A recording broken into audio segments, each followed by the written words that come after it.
Baik, mari kita lanjutkan kajian kita secara online ya. Masih di dalam kitab-kitab ilmu hikmah. Pembahasan saat ini saya fokus ke kajian kitab Manba' Ushul Hikmah, karena sudah lama saya nggak buka kitab ini, jadi saya harus mengulang lagi dari awal ya. Kajian ini insya Allah akan runtut berdasarkan halamannya. Jadi saya minta kepada Anda sekalian yang mau belajar ilmu hikmah, itu namanya ilmu hikmah itu kan harus ngaji secara berurutan, karena semuanya itu saling berkaitan sebagaimana mata rantai. Kalau mata rantai itu putus, maka kita akan bingung dalam mengaplikasikan ilmu-ilmu hikmah yang sudah dirumuskan oleh para hukama. Nah, inilah pentingnya kita mengambil ilmu itu dari referensi atau dari jalur kitab asli. Dan yang saya upload itu semuanya sudah ditranslate ke dalam bahasa Indonesia. Jadi jangan Anda skip. Setiap kajian yang saya upload itu sudah saya translate menggunakan bahasa Indonesia. Jadi Anda jangan skip. Kalau di skip pastinya nanti tidak akan paham, karena setiap uploadan itu saya menggunakan 3 bahasa. Yang pertama adalah bahasa asli kitabnya, yaitu bahasa Arab. Yang kedua menggunakan bahasa Jawa bimakna ala pesantren. Jadi kita kasih tarkib, mubtada, khobar, dan seterusnya. Tujuannya biar kita itu tambah paham tentang bahasa kitab ya. Kemudian yang ketiga saya menggunakan bahasa Indonesia untuk penjabaran dan keterangannya, biar Anda yang bukan orang Jawa itu paham dan bisa memahami semua kajian yang saya upload ya. Jadi tanpa terkecuali semua yang saya upload itu sudah saya translate ke dalam bahasa Indonesia. Makanya jangan di skip. Kalau di skip pasti Anda tidak akan paham, karena memaknai sebuah kajian itu harus utuh. Kalau di skip pastinya Anda tidak akan paham. Jangankan paham, bingung malah iya ya. Baik, karena kemarin kita sudah bahas tentang wasiat dari Syekh Imam Ahmad bin Ali Al-Buni, sekarang di halaman 98 ya. Qala al-mu'allif rahimallahu wa nafa'ana bi wa bi ulumihi fid dharaini amin amin ya rabbal alamin. Bismillahirrahmanirrahim. Fa in urida at-tasrifa biha bit tilawati wal kitabati wal kitabah. Jadi kalau Anda pengen atau menghendaki pengamalannya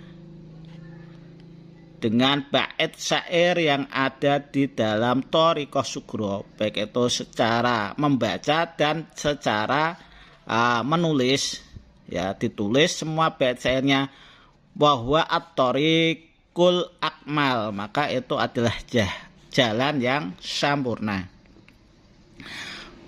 Fayakuna bi kitabati ahadi wifqiha imal musabba wa imal musamman al-ati. Maka keadaan penulisannya menggunakan salah satu wifik, baik itu wifik musabba atau wifik musaman.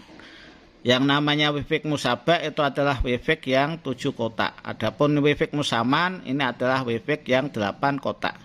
Yang nanti al-ati bayanuha qoriban ma'a kitabati dakwah wa tauqil, yang nanti akan datang penjelasannya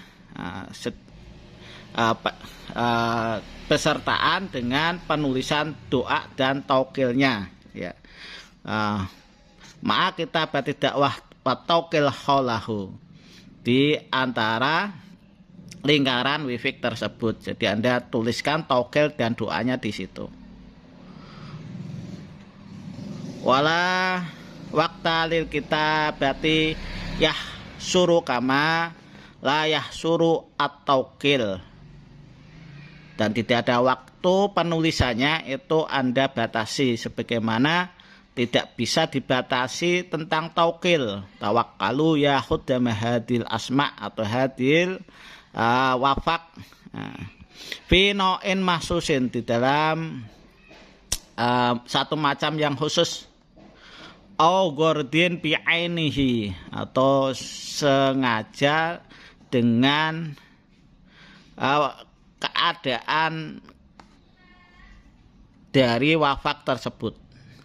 Wa ba'da tamamil kitabah yu'allaqu al-maktub fi syaibatin, dan setelah penulisannya selesai maka wafak atau penulisan itu Anda gantung di kayu, dahan kayu atau di cabangnya kayu. Wal ajwad, yang lebih bagus, ang takuna min a'wati ruman, yang bagus itu dari dahan atau cabangnya pohon delima.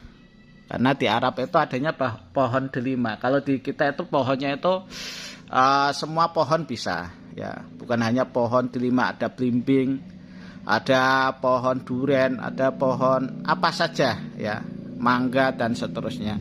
Karena Indonesia itu kaya tentang sumber alam. Tapi yang paling bagus adalah dahan kayu delima. Wa antakuna min salah satu awadin, dan keadaan pohon tersebut itu ada 3 cabangnya. Itu yang paling bagus. Kalau nggak ada, ya yang penting cabang dari pohon. Watlaqu al-buhur hasbama dakarnahu, kemudian nyalakan asapannya sebagaimana yang sudah kita jelaskan anifan, baru saja, atau anifan itu parek, ya, baru saja kita jelaskan. Watlu ad-da'wah ma'al wajhil muqaddami, kemudian Anda bacakan doanya menetapi jalan yang sudah kita jelaskan terdahulu. Jadi penjelasan yang kemarin yang saya upload itu Anda buka.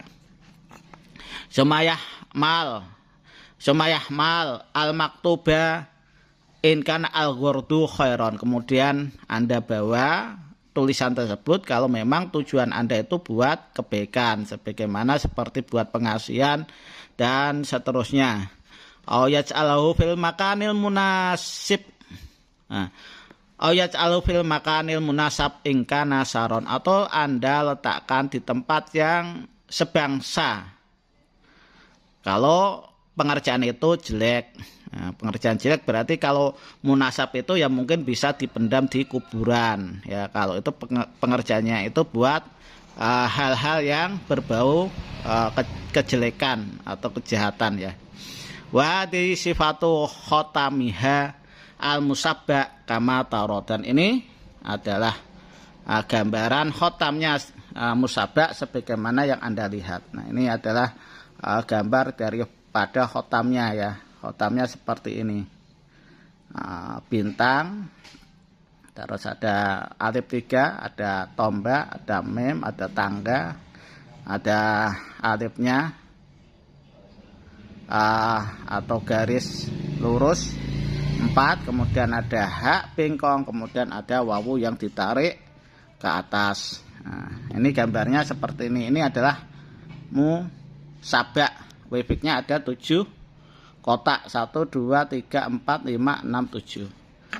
Wahadi sifatul musamman kama taro, dan ini adalah gambaran daripada wifik musamman sebagaimana yang sudah dijelaskan. Nah, ini wifik musammannya seperti ini, ya. Ini adalah wifik musamman. 1, 2, 3, 4, 5, 6, 7, 8. Nah, itu kalau pekerjaan baik maka tulisannya ini Anda bawa. Kalau di situ jelek ya bisa Anda pendam di kuburan. Nah, itu secara ringkasnya seperti itu ya. Demikian yang bisa saya sampaikan. Mudah-mudahan apa yang saya sampaikan bisa bermanfaat bagi Anda sekalian. Kurang lebihnya mohon maaf. Khairul kalam. Assalamualaikum warahmatullahi wabarakatuh.